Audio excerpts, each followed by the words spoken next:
시편 51편은 뭐 너무 유명한 시편이고요. 뭐 다 읽어야 되는데 너무 길어서 일부분만 읽었습니다. 제목을 보면 다윗의 시라고 되어 있고요. 부제를 보면 다윗이 밧세바와 동침한 후에 선지자 나단이 저에게 온 때라고 되어 있어요. 다윗의 인생 가운데 최악의 순간이죠. 요즘 보통 흑역사라는 말을 많이 씁니다. 다윗의 인생 가운데 지워버리고 싶은 사건, 다윗의 흑역사지요. 유부녀 밧세바를 끌어들여서 간음을 하고 임신을 하게 되자 그것을 또 가리기 위해서 그녀의 남편이며 충직한 부하였던 우리아를 전쟁터 최전선에 내보내서 죽이지 않습니까? 있을 수 없는 짓을 한 것이죠. 그런 면에서 볼 때 다윗은 죄인의 대표자라고 할 수 있습니다. 용서할 수 없는 죄를 저질렀는데 아이러니컬하게도 그는 하나님의 사랑을 가장 많이 받은 사람이라는 것이 성서학자들의 공통적인 의견이에요. 구약 성경에만 해도 그의 이름이 무려 800여 회나 거론되어 있습니다. 왜 그랬을까? 왜냐하면 다윗이 진심으로 회개했기 때문에 그런 거예요. 진심으로 회개. 그래서 회개가 정말 중요한 것이죠. 여러분, 소돔과 고모라가 죄 때문에 멸망했다고 생각을 하신다면 그거는 오해입니다. 회개하지 않아서 멸망한 거예요. 느느웨가 왜 멸망당하지 않았는지 여러분들 너무 잘 아시지 않습니까? 요나의 경고를 들은 느느웨 사람들, 왕에서부터 백성에 이르기까지 죄를 뒤집어 쓰고 회개한 결과 멸망을 면하게 된 것입니다.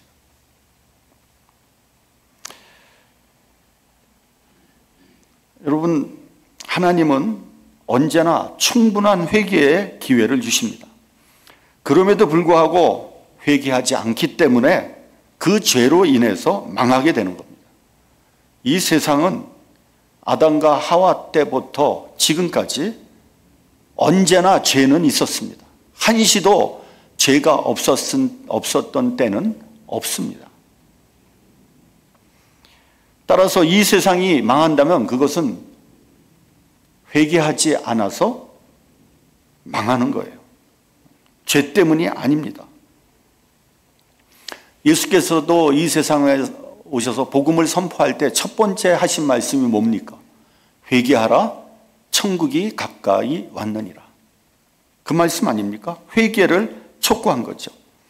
여러분, 회개는 어떤 감상이나 후회나 누이침이 아니에요. 말로만 하는 것은 회개가 아닙니다. 말로야 누가 못하겠습니까? 회개는 하나의 결단이며 행동을 수반해야 되는 거예요. 그것을 성경에서는 회개의 열매를 맺어야 한다, 그렇게 말하지 않습니까? 그런데 세상 사람들은 죄를 짓고 나서 회개를 하는 것이 아니라 죄의 깊이를 더하면서 점점 더 회개하기 어렵게 만들어 버리는 거죠. 회개가 어려운 이유는 첫째는 죄를 알고 짓기 때문에 그런 거예요. 물론 모르고 무의식적으로 짓는 죄도 있지만 대부분 죄는 알고 짓는 겁니다. 이것이 참 고약한 일이에요. 가끔 뉴스를 보면요, 이제 흉악한 범죄자들이 범죄를 저지르는데 미리 인터넷을 검색해 보고 연습을 하고 그러고 범죄를 한다는 거예요. 고의로 계획적으로 짓는 죄죠. 이런 죄는 참 회개하기 어려운 거예요. 이것을 성경에서는 뭐라 그러냐? 짐짓죄라고 합니다. 알고 짓는 죄. 히브리서 10장에 보면 우리가 진리를 아는 지식을 받은 후 짐짓죄를 범한 즉 다시 속죄하는 제사가 없고 이렇게 되어 있어요. 그만큼 고의로 저지른 죄는 회개하기 어렵다는 거예요. 다윗도 알고 지은 죄예요. 죄질이 아주 나빠요. 둘째는 회개가 어려운 이유는 죄를 반복하기 때문에 그런 거예요. 죄를 한 번 짓기가 어려운 거지 한 번 짓고 나면 계속 같은 죄를 반복하거든요. 그 다음에는 죄를 지어도 그게 죄처럼 느껴지지도 않는 거예요. 양심의 털이 나는 거죠. 셋째는 죄를 정당화시키는 데 문제가 있어요. 어떤 이유라도 갖다 대면서 정당화시키고 변명을 해요. 마음은 원이로되 육신이 약하도다. 성경 말씀 갖다 대면서 합리화시키고요. 인간인 고로라고 하면서 변명을 합니다. 그런 말을 듣고 있노라면 되게 얄밉습니다. 이미 돌아가신 분인데 이제 저희 교회로 이제 교회를 오셨어요. 그래서 제가 신방을 했죠. 그분이 뭐 이런저런 얘기를 하면서 뭐라 그러냐면 목사님이 목사도 인간인 고로 라는 말 하는 것을 제일 듣기가 거북하다는 거예요. 목사 앞에서. 그래서 제가 이분이 목사님한테 상처를 많이 받았구나. 제가 그때 느꼈어요. 목사도 잘못했으면 잘못했다고 깨끗이 시인해야지 목사도 사람이라고 하면서 퉁치고 지나가면 안 된다는 거죠. 목사 아니라 목사 하랩이라도 잘못했으면 깨끗이 잘못했다고 시인해야 돼요. 목사이기 때문에 죄를 더 무겁게 받아들여야 되는 거죠. 저는 요사이 어디 밖에 나가서 목사들이 하도 이상한 짓을 많이 해서 밖에 나가서 어디서 목사라고 얘기하기조차도 송구스러워요. 목사가 이렇게 본을 보이지 못하는데 불신자들이 교회를 찾을까 걱정이 돼요. 넷째, 책임을 남한테 전가시키며 죄의 깊이를 더한다는 거예요. 자기는 죄인이 아니라고 하면서 자기의 죄를 이웃에게 돌리고 부모에게 돌리고 사회의 죄라고 하면 자기는 쏙 빠지는 거예요. 우리가 그런 말 하잖아요. 잘 되면 자기 탓, 못 되면 조상 탓. 부모를 잘못 만나서. 또 요즘에 보면 사회악이라는 말 많이 씁니다. 물론 사회악도 있어요. 사회의 구조적이고 제도적인 그런 악이 존재합니다. 그런데 사회악을 내세우면서 자신의 죄는 스스로 회피하고 변명하고 있다는 거죠. 여러분, 우리도 사회악의 일부분이라는 것을 인정해야 되는 거 아닙니까? 이런 모든 방어 기제들이 회개를 가로막아서 하나님과 우리 사이를 갈라놓는 마귀의 괴계라고 생각을 합니다. 그러니까 죄를 지면 깨끗이 회개해야 돼요. 구구한 변명, 설명 이럴 필요 없어요. 다윗은 시편 51편에서 하나님께 세 가지의 기도를 드리고 있어요. 첫째는 죄를 고백하고 용서를 비는 기도를 합니다. 이 본문 7절에 보면 이렇게 되어 있어요. 우슬초로 나를 정결케 하소서 내가 정하리이다. 나를 씻기소서 내가 눈보다 희리이다. 다윗의 회개는 진심이었어요. 사실을 있는 그대로 시인했어요. 우연이다, 실수다, 어쩔 수 없었다, 혹은 밧세바가 나를 은근히 유혹했다, 있다고 변명하지 않았어요. 나는 죄악 중에 출생했다고 했으며 나는 본질적으로 죄인이라고 했어요. 다윗의 회개는 용기가 있었고 겸손했어요. 나단 선지자가 와서 책망했을 때 왕의 체면을 무릅쓰고 회개했어요. 여러분, 특별히 존경받는 사람이나 지체가 높은 사람이나 또 명예가 있는 사람은 회개하기 굉장히 어려워요. 왜냐하면 여태까지 쌓아놓은 그 모든 명성을 하루아침에 무너뜨려야 되기 때문에 그런 거예요. 그러나 회개는 사람을 의식해서 하는 것이 아니라 하나님 앞에서 하는 거 아닙니까? 다윗은 4절에서 이렇게 고백합니다. 내가 주께만 범죄하였고 주의 목전에서 악을 행하였나이다. 이거 오해하면 안 됩니다. 주께만 범죄했다 그래서 뭐 주님께만 이 말이 아니에요. 범죄는 먼저 하나님 앞에 죄를 짓는다는 거예요. 그 다음에 사람에게 짓는 거죠. 따라서 회개를 할 때도 먼저 하나님 앞에 회개해야 되는 거예요. 그리고 사람에게 해야 되는 거예요. 그 말을 하는 거예요. 하나님 앞에서 뭐 세상적인 지위나 명성이 무슨 대수겠습니까? 다윗은 왕으로서 진실로 회개하니까 하나님께서 그를 더 높이시고 더 사랑하는 거죠. 그리고 제가 여러 번 말씀드린 회개는 왕복 거리가 필요한 거예요. 죄를 이만큼 졌으면 거기서 돌아와야 되는 거예요. 너무 멀리 가면 돌아오기가 너무 힘들어요. 그래서 회개는 일생을 통해서 이루어야 하는 가장 어려운 일임을 알아야 합니다. 사도 바울도요, 내가 원하는 선은 행하지 않고 원치 않는 죄만 짓는다고 그렇게 고백했어요. 그리고 나는 죄인 중에 괴수라고 했습니다. 둘째는 다윗은 갱신을 위한 기도를 했습니다. 회개를 했으면 새로워져야 될 거 아닙니까? 우리 본문 10절 같이 봉독을 하겠습니다. 본문 10절. 자, 시작. 하나님이여 내 속에 정한 마음을 창조하시고 내 안에 정직한 영을 새롭게 하소서. 여기서 뭐 정한 마음을 창조하고 정직하게 새롭게 하소서. 여러분 이거는 리페어라는 말이 아니에요. 부분적으로 고쳐달라는 말이 아닙니다. 리크리에이션입니다. 재창조를 해달라는 거예요. 히브리어를 보면 아사라는 단어가 있고요. 바라라는 단어가 있습니다. 아사라는 단어는 만들다 이런 말이에요. 영어로 얘기하면 make예요. 바라라는 단어는 창조하다, create 이런 말입니다. 여기서 정한 마음을 창조하시고에 나오는 창조는 아사가 아니라 바라예요. 완전히 새롭게 되는 거예요. 학자들은 공산주의가 실패한 것을 뭐 여러 가지 이유가 있겠지만 크게 두 가지로 설명하고 있어요. 첫째, 공산주의는 사람들을 무책임하게 만들었어요. 아무도 책임지지 않는 무책임한 사회가 되었습니다. 책임을 전부 남에게 돌리지 않습니까? 내가 못 사는 것은 저 부자, 지주, 부르주아 때문이다. 노동자, 농민들이여 걸기하라. 저 부자와 부르주아를 때려부시자. 그래서 혁명을 일으키지 않습니까?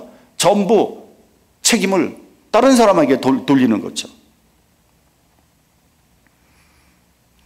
그래서 공산주의 혁명을 하는 거 아닙니까? 둘째는 사유재산의 금지로 사람들이 게을러졌어요.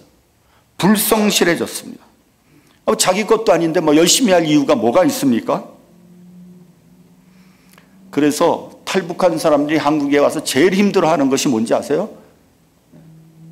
치열한 생존 경쟁이라는 거예요. 우리는 그것이 몸에 뱉잖아요. 근데 이 사람들은 그게 너무 생소한 거예요. 너무 힘들어한다는 거예요. 그래서 몇 년 동안 적응하는데 그게 가장 힘들다고 그렇게 말을 합니다. 그러니까 의욕을 찾아볼 수 없는 거예요. 그래서 공산주의 사회가 무너진 거예요. 모든 일을 하는 데 있어서 동기부여가 중요하지 않습니까? 그렇다고 뭐 자본주의 사회는 문제가 없습니까? 문제 많아요. 물질은 풍족하지만 만족감이 없지 않습니까? 자유롭지만 행복하지 않아요. 열심히 뭘 하는데 목적의식이 없습니다. 잘 살아보겠다고 아우성을 치는데 잘 살아서 뭘 어떻게 하겠다는 것인지 목표가 없어요. 그래서 시리에 빠지고 허무주의에 빠지고 그러다가 자살을 하기도 합니다. 저는 일전에 뉴스에서요, 탈북한 사람이 한국에 살다가 자살했다는 거예요.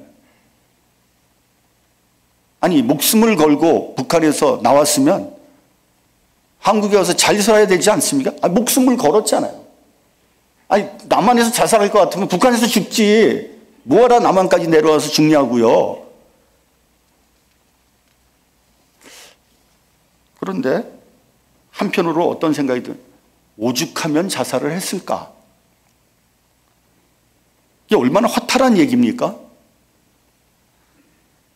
그러니까 그 사람이 겪었을 어떤 심리적인 갈등, 영적인 공허함을 생각해 보면 안타까운 마음이 들어요. 여러분, 인간이 살아가는 데는 누구나 어떤 기본적인 생리적인 동기가 있습니다. 인간은 누구나 잘 먹고 잘 입고 잘 살고 평안하게 살기를 추구하고 있죠. 이게 바로 기본적인 생리적인 욕구예요. 이러한 일차적인 욕망을 충족시키기 위해서 우리는 열심히 뛰는 거 아닙니까? 그러나 이러한 생리적인 욕구가 어느 정도 충족이 되면 과연 만족할까? 절대로 만족하지 않아요. 왜냐하면 인간에게는 2차적인 욕구가 있기 때문에 그런 거예요. 이건 심리적인 욕구인데 자아 실현의 욕구를 추구하면서 기쁨과 보람을 찾으려고 하죠. 여기에 문제가 있어요. 일체적인 욕구는 그 충족 대상이 명확합니다. 배고프면 먹으면 되고요. 추우면 옷을 입으면 되는 거예요. 여러분, 우리가 가끔 그런 생각하잖아요. 옛날에는 되게 가난했는데 그때는 행복했다. 그런 얘기 안 합니까? 우리 부모님 세대에 6.25 사변 직후에 그때 얼마나 가난했어요. 먹을 것도 없었잖아요. 굶어 죽기 일보 직전인데 지금 와서 하시는 말씀이 그때는 참 지독하게 가난했는데 그래도 행복했는데. 여러분, 그거 왜 그런지 아세요?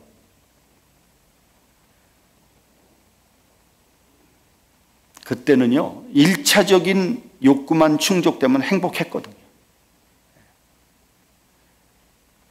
그것이 그 유명한 입합의 고깃국이라는 말이에요. 여러분, 입합이 무슨 말인지 아세요? 쌀밥. 북한 사투리로 입합의 고깃국. 그 김일성이가 북한 주민들에게 자기가 입합의 고깃국을 먹여주겠다고 했다는 거 아니에요? 그러니까 북한 주민들은 쌀밥에 고깃국만 먹으면 너무 행복한 거예요.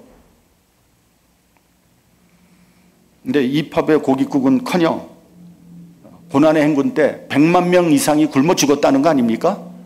그러니까 그 사회는 망한 거죠. 어쨌든 1차적인 욕구가 어느 정도 충족이 되면 그 다음에 2차적인 욕구가 생기기 시작하는 거예요. 근데 문제는 뭐냐면요, 이런 2차적인 욕구를 어떻게 채워야 하는지 모른다는 거예요. 무엇을 해야 되는지, 무엇을 가져야 기쁨이 있고 만족이 있지, 그 충족 대상이 모호하다는 거예요. 그래서 방황하고 허우적거리는 거예요. 이 때문에 기쁨도 없고 만족도 못하는 거예요. 2차적인 욕구, 심리적인 욕구, 더 나아가서 영적인 욕구를 충족시키려면 하나님을 만나야 되는 거예요. 하나님을 만나지 않고는 결코 채워지지 않습니다. 여러분, 한번 생각해 보세요. 돈 열심히 법니다. 왜 돈을 버는 겁니까? 잘 살기 위해서요. 잘 살고 난 다음에 어떻게 해야 됩니까? 그 다음에는 답이 없어요. 돈 많이 벌었어. 돈 무지무지 많아. 그 다음에 근데도 만족이 안 돼. 행복하지 않아. 어떻게 해야 되지? 방법이 없어요. 그 다음에 그러니까 마약하고 타락하고 쾌락을 추구하는 거죠. 여러분, 공부 열심히 합니다. 왜 공부 열심히 합니까? 출세하고 부귀영화를 누리기 위해서요. 출세해서 뭐 하려고요? 목적이 없어요. 여러분, 출세하고 나면 행복합니까? 오히려 더 불안해지지 않습니까? 왜 그러냐면 내 자리를 노리는 녀석들이 많거든요. 더 불안하죠. 아무리 똑똑한 사람도 여기에서 딱 막히는 거예요. 그 다음은 허무해지는 거예요. 그래서 허무주의, 염세주의가 여기서 나오는 거예요. 여러분, 자살률이 제일 높은 데가 어딘지 아세요? 제일 잘 사는 데에서 자살률이 제일 높다는 거예요. 만족이 안 되니까, 행복하지 않으니까.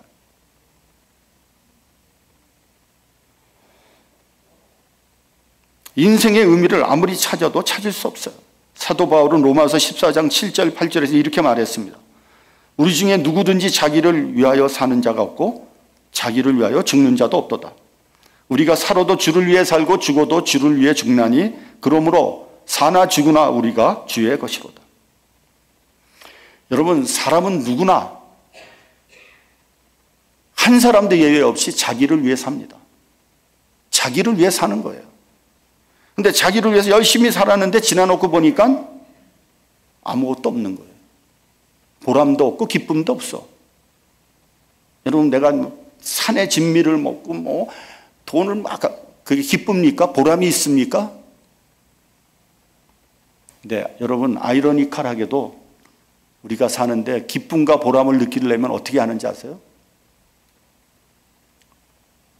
남을 도와주면 기쁨과 보람을 느끼게 돼요.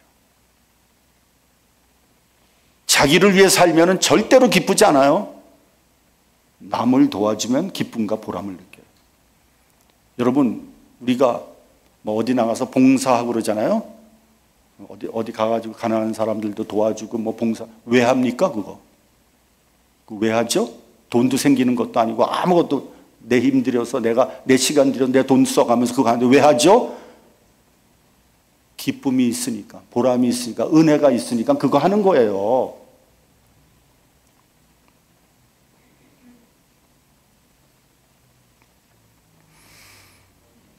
하나님을 위해서 살 때 우리의 삶이 의미가 있는 거예요. 소요리 문답 제1조에서 질문합니다. 사람의 목적은 무엇인가? 답은 하나님을 영화롭게 하는 것과 영원토록 그를 즐거워하는 것이다. 이렇게 정의하고 있어요. 우리의 영혼이 재창조되어야 합니다. 새롭게 되어야 돼요. 세 번째는 다윗은 헌신하는 기도를 합니다. 새롭게 되었으면 그 다음에 헌신해야죠. 이 본문 12절 같이 봉독을 하겠습니다. 본문 12절. 자, 시작. 주의 구원의 즐거움을 내게 회복시켜 주시고 자원하는 심령을 주사 나를 붙드소서. 이 자원하는 심령, 영어로는 a willing spirit입니다. 자발적인, 자유로운 영혼을 의미하는 거예요. 여러분, 자유에는요, 물질적인 자유가 있고요, 정신적인 자유가 있고, 영적인 자유가 있어요. 물질적으로는 자유한데 정신적으로 자유하지 못한 사람이 있고요, 정신적으로는 자유한데 영적으로 자유하지 못한 사람이 있어요. 점잖은 사람도, 훌륭한 사람도 너무 가난하면 자유롭지 못해요. 가난은 사람을 비굴하게 만들거든요. 많이 배우고 존경을 받는 사람도요, 양심적으로 자유롭지 못한 사람이 있어요. 하나님 앞에 진심으로 회개한 사람만이 영적으로 자유함을 얻게 되는 거예요. 죄로부터의 자유함. 그런 사람이 자유로운 영혼이에요. 그런 사람만이 a willing spirit, 자원하는 심령이 될 수 있다는 거예요. 여러분, 봉사한다고 다 선한 일입니까?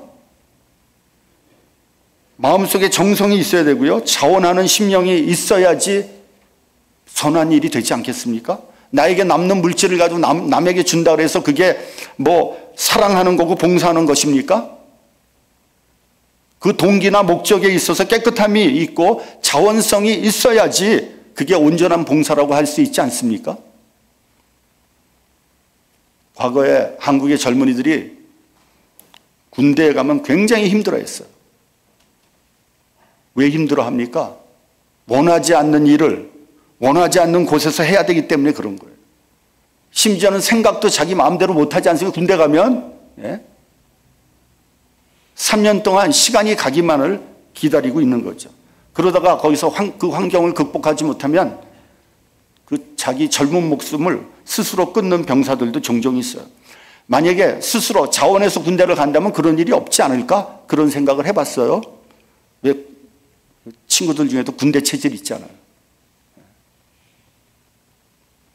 그렇게 보면 자원하는 심령이 생명과 깊이 연관되어 있다는 것을 깨닫게 됩니다. 자원하는 마음을 가진 사람은 살리는 영을 가진 사람이에요. 자원하는 마음을 가지면요, 자신도 살고 남도 살리는 사람이에요.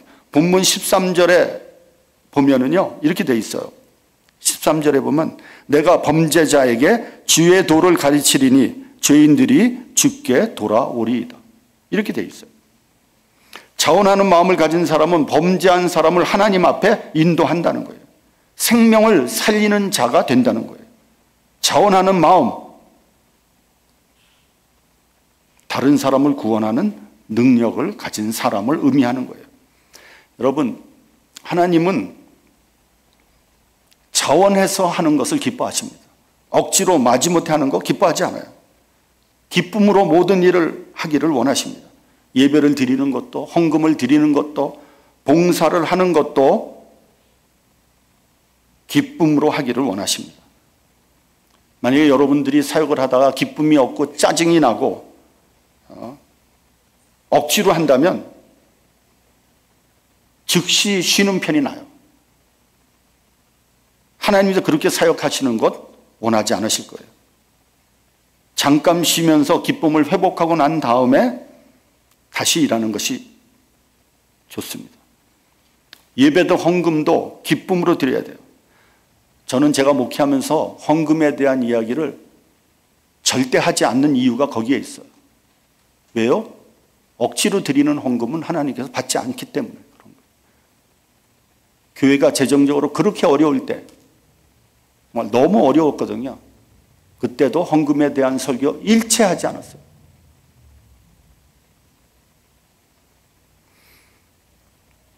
봉사도 그렇습니다. 마음속에 정성이 담겨 있고 자원하는 심령으로 해야지 봉사지, 남들이 하니까 나도 해야지, 남에게 보이기 위해서 봉사해야지, 그건 봉사가 아니에요. 우리 교회는 토요일 새벽기도 끝나면 다 같이 교회 청소를 합니다. 그것은 우리가 2009년도 교회당을 구입하고 난 이후에 단 한 주도 거르지 않고 계속해 왔어요. 어떤 분은 이렇게 말합니다. 아니, 목사님, 그 일을 왜 우리가 하나요? 그냥 사람 시키면 되지 않아요? 그 돈 제가 낼게요. 그렇게 생각할 수도 있어요. 그러나 여러분 생각해 보십시오. 내 집 내가 청소하잖아요. 우리 교회 우리가 청소하면 안 되나요?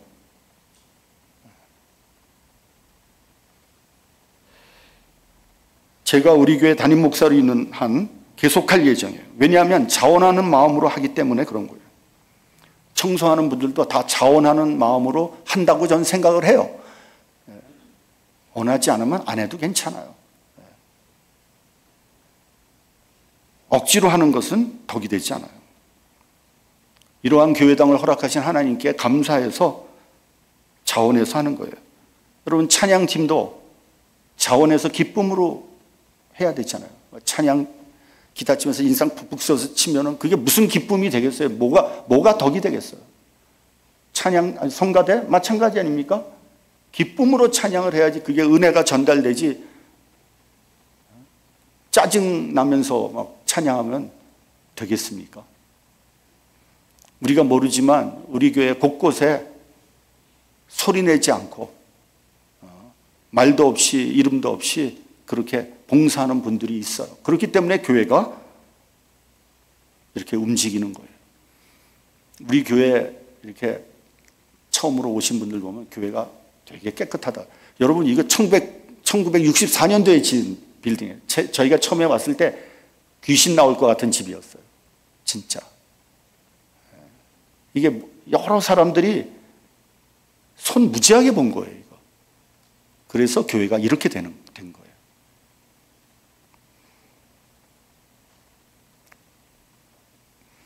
만약에 특별히 부엌봉사, 이거 기쁨으로 해야지, 이거 진짜 짜증나기 시작하면 교회가 얼마나 힘들어집니까? 부엌봉사 짜증나면요, 잠깐 스톱하세요. 그리고 한번 생각해 봐야 돼요. 내가 왜 이 사역을 해야 되지? 누구를 위해서 이 사역을 하는 거지? 생각하시고 돌이키시기 바랍니다. 사람에게 보이려고 하고 사람에게 인정받으려고 하면 반드시 시험에 들어요. 하나님 바라보고 하는 거예요.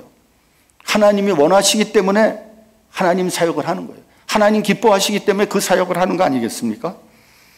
영원히 자유롭고 자원하는 심령으로 해야지 기쁨이 있고 감사한 겁니다. 하나님을 사랑하고 하나님을 찬양하고 하나님께 감사하면서 살아갈 때 지혜와 능력이 생기는 거예요.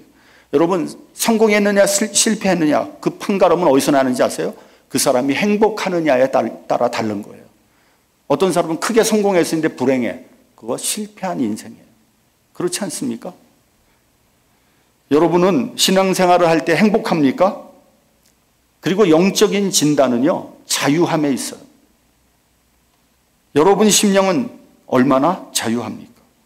내 마음 깊은 곳에서 우러나오는 감격과 자원하는 심령으로 사역할 때 나의 생은 놀라운 능력의 삶이 될 것입니다. 주여 자원하는 심령을 주소서. 기도하겠습니다.